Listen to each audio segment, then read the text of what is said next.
Kadiligyong sa may patakas. Kinawalatis para kahanap ng mas mahusay na lugar sa pagkakataong ito. Oh, at saan tayo? Toy Store. Hindi Ang ito. astig. At ano ang nandito?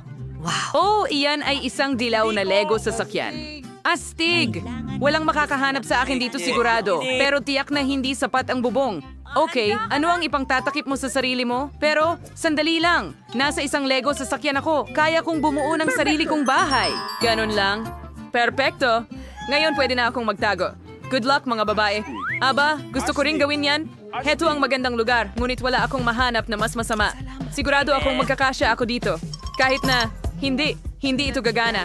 Kailangan kong pag-isipan ito. Ang kahon na ito ay tiyak na Talagang meron bagay lamang sa akin. Mga laruan na asul sa loob. Astig. Gustong-gusto kong magtago rito. Oh, hindi mapapansin ng gwardya na maaaring may nakaupo rito.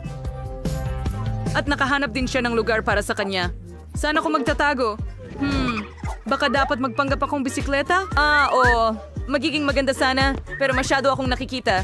Kailangan kong maghanap ng lugar na talagang magtatago sa akin ng buo. Oh, ang cute na teddy bear.